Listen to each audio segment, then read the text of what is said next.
그런 의미에서 우리는 성탄을 기다리는 대림절을 보내고 있는데, 오늘 계속해서 이 땅에 오신 예수님은 우리에게 어떠한 분이신가? 작은 자로 오신 예수님이라는 제목을 가지고 함께 말씀을 나누어 보고자 합니다.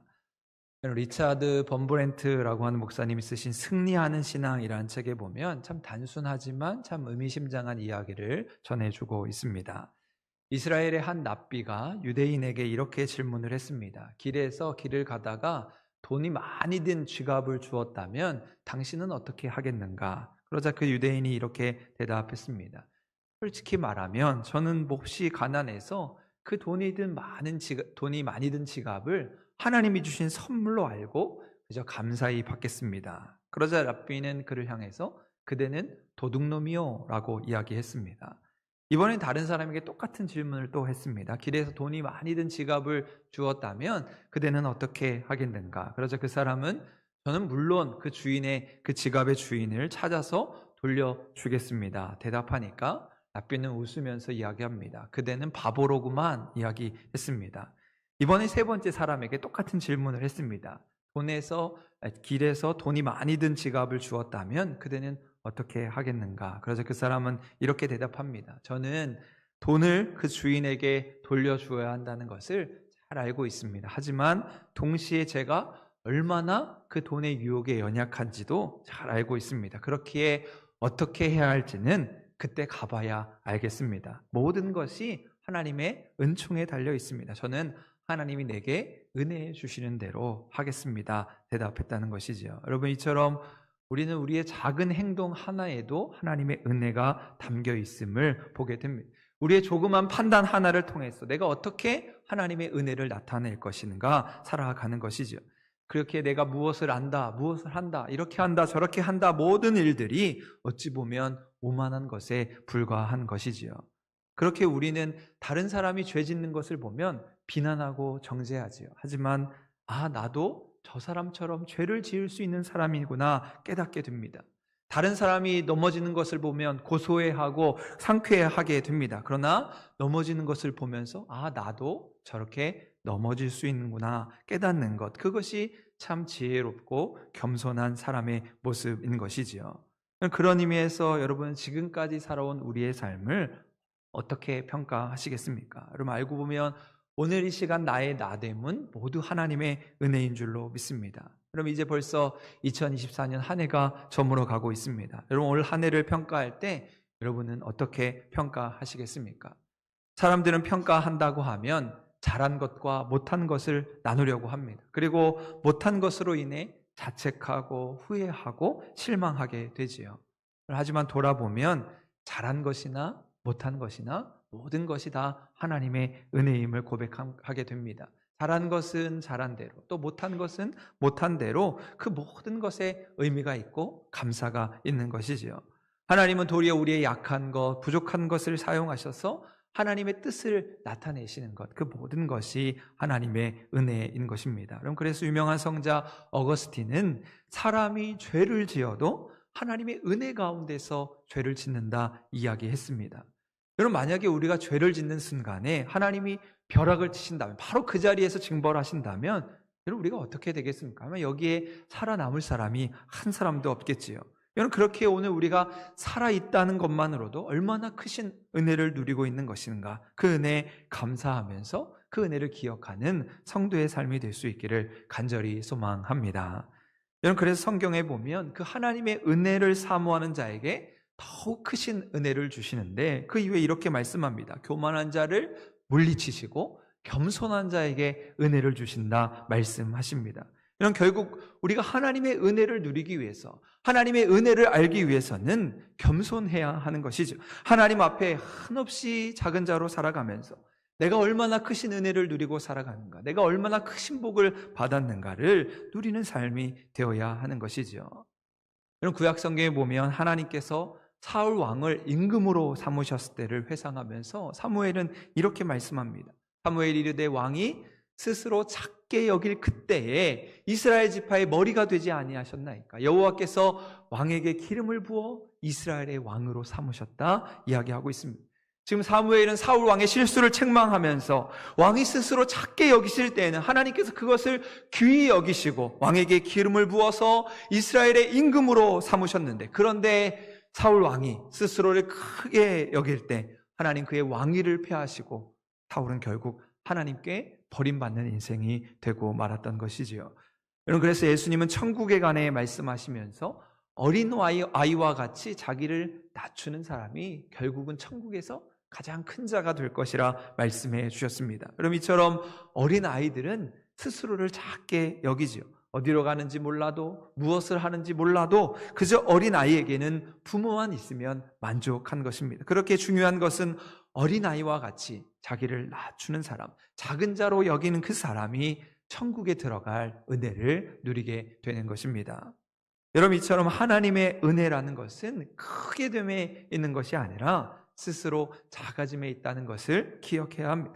하나님의 은혜는 나로 하여금 부자로 만들어주고 건강하게 하고 출세하게 하고 높아지고 커지는 것이 아니라 반대로 나를 작게 만들어가는 것, 바로 그것이 하나님의 은혜라 할 수 있는 것이지요. 여러분, 그래서 예수님께서 비유로 하신 말씀 중에 참으로 중요한 말씀이 하나 있습니다. 그 말씀이 마태복음 19장의 말씀인데요, 낙타가 바늘기로 들어가는 것이 부자가 하나님 나라에 들어가는 것보다 쉽다 하신 말씀입니다. 예수님이 부자들을 책망하시면서 부자와 같이 배부르고 높아지고 교만해서는 천국에 들어가기가 그 바늘기 하나를 통과하는 것만큼 어렵다고 말씀하셨습니다. 그러자 제자들은 그 예수님의 말씀을 듣고, 예수님, 어떻게 낙타가 바늘기로 들어가겠습니까? 그건 불가능한 일입니다. 그렇다면 도대체 어떤 사람이 구원을 받을 수 있단 말입니까? 그때 예수님이 이렇게 대답하시죠. 사람으로는 할 수 없으나 하나님으로서는 다 하실 수 있느니라 말씀하셨습니다. 그래서 저는 이 이야기를 들을 때마다 예전에 우리 아이들이 주고받았던 수수께끼 하나가 생각이 납니다. 그것은 코끼리를 냉장고에 집어넣는 방법이라는 수수께끼입니다. 처음 이 수수께끼가 나왔을 때 여러분, 어른들은 어떻게 생각했을까요? 아유, 말도 안 되는 소리다. 코끼리를 어떻게 냉장고에 집어넣느냐? 그건 불가능한 일이다. 이렇게 생각했습니다. 그런데 아이들이 했던 대답은 의외로 간단했습니다. 뭔지 잘 아시죠? 냉장고의 문을 연다, 코끼리를 집어넣는다, 그리고 냉장고를 닫는다. 그러면 코끼리가 들어간다는 것입니다. 참 어처구니 없는 대답 같지만 논리상으로 보면 맞는 말이기도 하지요. 그래서 아이들이 내놓았던 여러 가지 답들을 보면, 그러면 코끼리가 들어갈 만큼 큰 냉장고를 만들면 되겠다, 이런 답도 있었고, 어떤 아이들은 그런 마술을 걸어가지고 이 코끼리를 냉장고만큼 작게 만든 다음에 그 다음에 코끼리를 냉장고에 집어넣으면 되겠다, 이렇게 상상력이 가득한 답을 내기도 했습니다. 그러면서 저는 그 뒤의 답이 참 인상 깊었습니다. 아, 그렇게 큰 코끼리를 작게 만들면 되는구나. 그렇다면 하나님께서 이 낙타를 작게 바늘구멍에 들어갈 만큼 아주 작게 만드시면 이 낙타가 바늘길을 들어갈 수 있겠구나 생각했습니다. 여러분, 너무도 기가 막힌 대답이죠. 사람이 보기에는 불가능해 보이는 일이지만 하나님으로서는 다 하실 수 있음을 우리는 기억하고, 하나님이 우리를 작게 만드실 때 한없이 작은 자로 살아가야 한다는 것입니다. 여러분, 이처럼 하나님께서 우리 믿는 자들을 작은 자로 만드십니다. 그럼 얼마나 작게 만드실까? 바늘기에 들어갈 만큼 우리를 작게 만드신다는 것이지요. 그렇다면 오늘 여러분은 하나님 앞에 얼만큼 작아지셨습니까? 여러분이 작아진 만큼 하나님의 크신 은혜를 경험하게 됩니다. 때로는 실패를 통해서, 시련을 통해서, 때로는 질병을 통해서 사람으로서는 할 수 없는 일을 하나님은 다 하시는구나 라는 사실을 깨닫고 하나님 앞에 한없이 작아질 때 우리로 크신 은혜를 누리게 하시는 것이죠. 그런데 사람들은 살아가면서 작은 것보다는 큰 것을 좋아합니다. 약한 것보다는 강한 것을 좋아하죠. 평범한 것보다는 어떤 위대한 영웅을 따르려고 합니다. 우리 안에 있는 욕망과 탐욕의 욕구가 더 큰 것, 더 강한 것, 더 많은 것을 추구하게 만들기 때문이지요. 어느 날 아들 둘을 가진 아버지가 맛있는 피자 한 판을 사가지고 왔습니다. 이것을 본 형과 동생은 서로 자기가 먹겠다고 다툼이 일어났습니다. 그러면서 피자를 더 크게 잘라서 내가 더 큰 몫을 차지하겠다고 우기면서 이 형제들 간에 싸움이 벌어졌습니다. 그래서 아버지는 아들들이 이렇게 싸우는 것을 가만히 지켜보고 있다가 아들들에게 이렇게 제안을 했습니다. 얘들아, 이 피자를 누가 자르든지 상관이 없다. 이 피자를 정확하게 두 조각으로 나누는데 어떤 것을 크게 자르든지 상관이 없다. 그런데 먼저 칼을 들고 자른 사람은 선택권이 없다. 칼을 들지 않는 사람이 이 피자를 먼저 가져갈 선택권을 갖는 것이다. 자, 이제 피자를 잘라라 라고 했을 때 여러분, 이 두 아들은 어떻게 했을까요? 피자를 조금이라도 크게 자르면 상대방이 가져가는 것이죠. 그럴까봐 아주 조심조심하면서 아주 똑같이 절반으로 나누게 되었습니다. 여러분, 이처럼 우리는 더 큰 것, 더 많은 것에 관심을 두고 거기에 집중하며 살아갑니다. 그래서 사람들은 시대적으로 영웅을 선호하고 따르고자 하죠. 힘이 세고 능력이 많고 인기가 많은 사람을 좋아하게 됩니다. 그래서 성경에도 보면 많은 영웅의 이야기가 담겨 있습니다. 특별히 구약 성경에서 아브라함은 믿음의 영웅이라 불리게 되죠. 100세에 얻은 아들 이삭을 하나님께 바치라고 했을 때 그는 불평 한마디 하지 않고 하나님께 순종하게 됩니다. 그저 묵묵히 아들을 산으로 데리고 가서 하나님께 정말 바치고자 했던 것이죠. 그래서 아브라함은 우리를 놀랍게 하는 신앙의 영웅으로 여겨집니다. 여러분, 또 요셉은 많은 사람이 꿈꾸는 신앙의 영웅입니다. 그에게 주신 하나님의 꿈을 통해서 하나님을 신뢰하면서 어떤 어려움에도 그 꿈을 포기하지 않고 그 꿈을 이루어갔던 사람입니다. 결국 애굽의 총리라고 하는 최고의 자리에 올라서 민족을 구원하는 그런 유대인의 영웅이 되었습니다. 여러분, 모세도 마찬가지이죠. 모세는 이스라엘의 영적인 지도자로서 애굽에서 고통받고 있는 그 이스라엘의 아픔을 보고 그들을 이끌고 가나안 땅으로 나아갔던 민족의 영웅이 되었습니다. 여러분, 또 성경에서 위대한 사람을 말할 때 다윗을 빼놓을 수 없지요. 물맷돌 5개를 가지고 그 거대한 골리앗을 물리치고 이스라엘 역사의 가장 강성한 국가를 만들었던 그 다윗의 용기, 다윗의 담대함은 그를 위대한 영웅이라 부르기에 손색이 없습니다. 여러분, 이처럼 성경은 마치 영웅들의 이야기처럼 보여집니다. 그런데 이 성경 말씀을 다시 한번 가만히 읽어보면 그 성경의 영웅들은 처음부터 그리 대단한 영웅이 아니었습니다. 원래부터 그렇게 탁월한 사람들이 아닌 그저 평범한 사람들이었던 것이죠. 사람들의 관심조차 끌지 못하는 아주 작고 보잘것없는 사람들이었습니다. 그런데 하나님께서 그런 사람들을 들어 사용하시는 것입니다. 한없이 작고 별 볼 일 없는 사람들이지만 하나님 앞에 서 있으므로 그들을 훈련시키시고 그들을 성숙하게 하시면서 위대한 신앙의 영웅으로 만들어 가신 것입니다. 여러분, 특별히 하나님께서 모세를 선택하실 때 여러분, 모세가 하나님 앞에 하나님 저 잘 부르셨습니다, 제가 열심히 하겠습니다, 당당하게 말하지 않았습니다. 오히려 하나님 앞에서 하나님, 저는 입이 뻣뻣해서 말도 잘하지 못합니다. 그저 어린아이와 같이 아주 보잘것없는 어린아이, 작은 자에 불과합니다 이야기할 때 하나님께서는 오히려 그의 작은 모습을 감추시고 그에게 능력을 주시고 지혜를 주셔서 하나님의 귀한 일꾼으로 사용하셨던 것을 보게 됩니다. 여러분, 그렇다면 왜 하나님은 이런 작은 자를 사용하시는 것일까? 여러분, 그것은 바로 이 작은 자들이 하나님의 은혜를 사모하는 자들이기 때문입니다. 자기의 능력이 아니라 하나님의 지혜와 능력으로 살겠다고 다짐했기 때문이지요.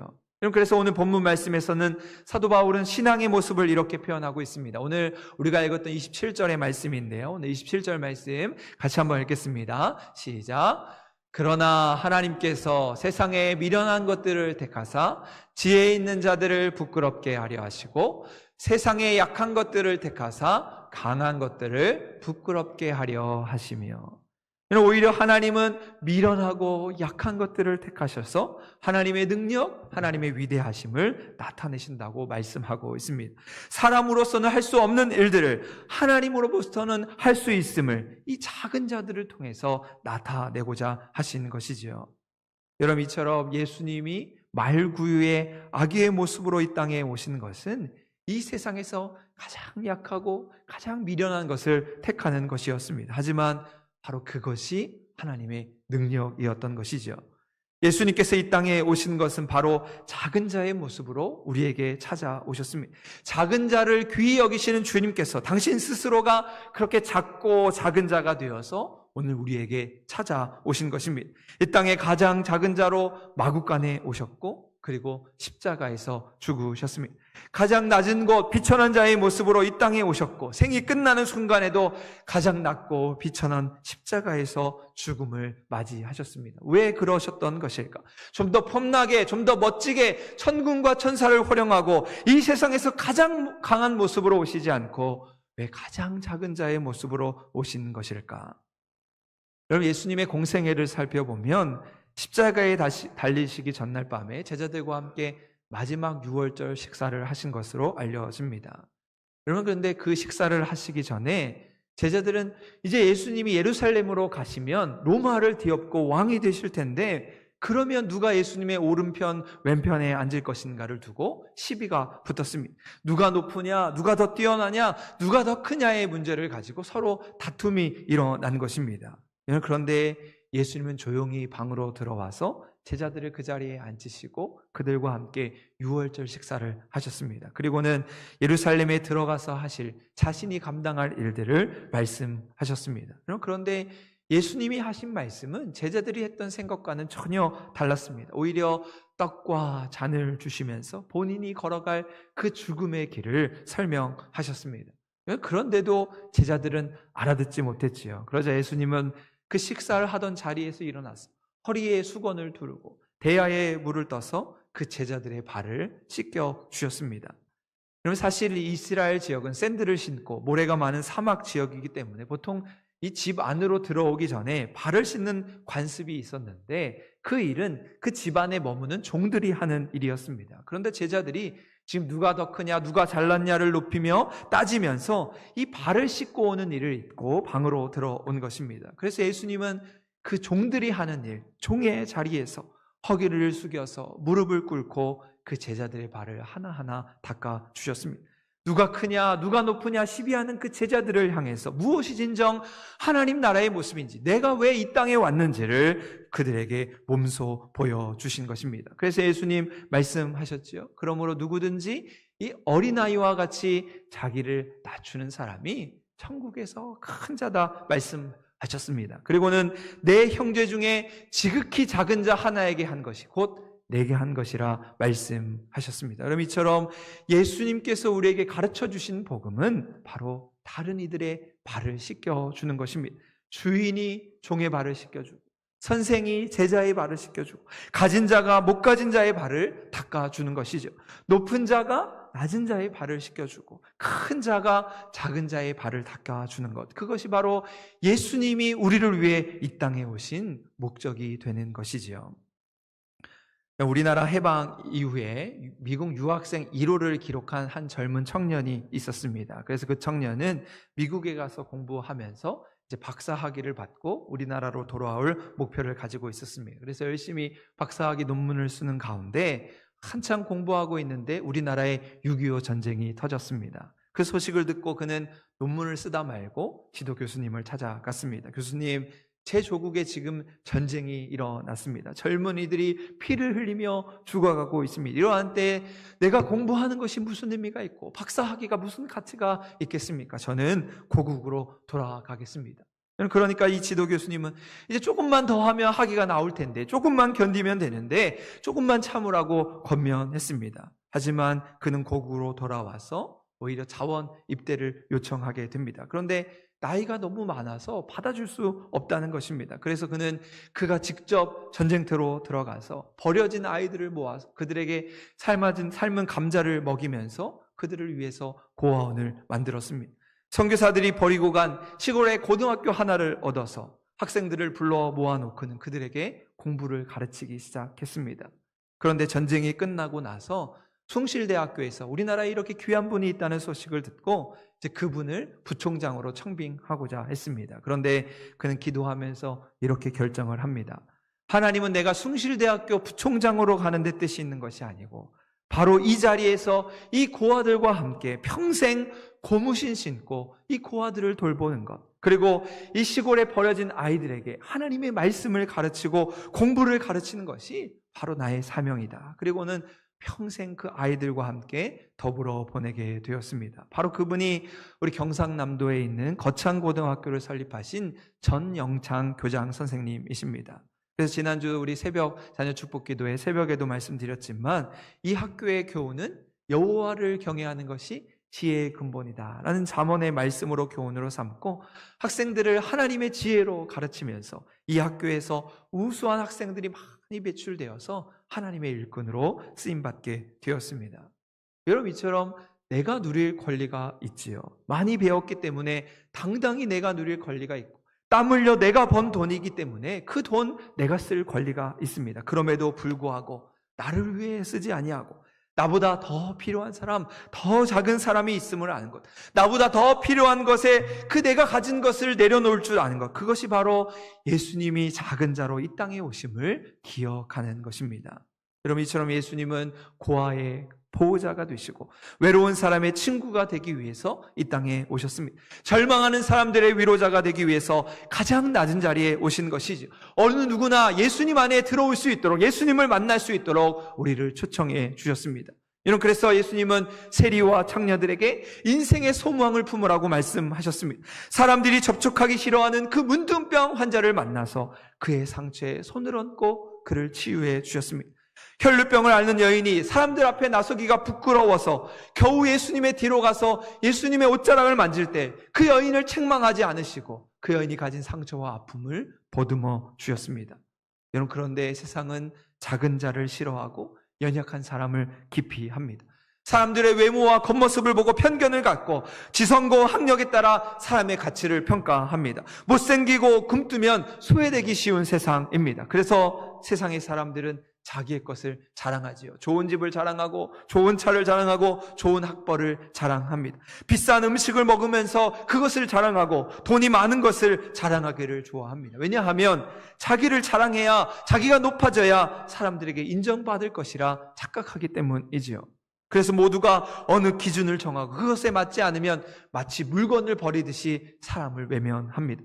작고 연약하고 부족한 것은 더 이상 사람의 관심의 대상이 아니라 소외의 대상이 되고 말았습니다. 하지만 하나님께서는 오히려 약하고 작은 자들을 섬기며 그들에게 희망을 주십니다. 우리는 여전히 부끄러운 죄인이지만 우리를 너무도 사랑하셔서 우리의 친구가 되시고 우리의 보호자가 되어 주시는 것이지요. 여러분, 그렇게 우리가 이 귀한 성탄을 기다리면서 이 작은 자로 오신 예수님을 묵상하는 가운데 내가 잘 살고 힘있고 멋있는 사람이 되기보다 이 세상에 진정 주님의 사랑과 위로가 필요한 것은 어디인가, 또 그들은 누구인가 관심을 갖고 그들을 향해서 하나님의 사랑을, 또 예수님이 이 땅에 오신 그 큰 기쁨의 좋은 소식을 함께 나눌 수 있는 우리 귀하고 복된 한사람교회 모든 믿음의 식구 될 수 있기를 주님의 이름으로 간절히 축원합니다. 아멘.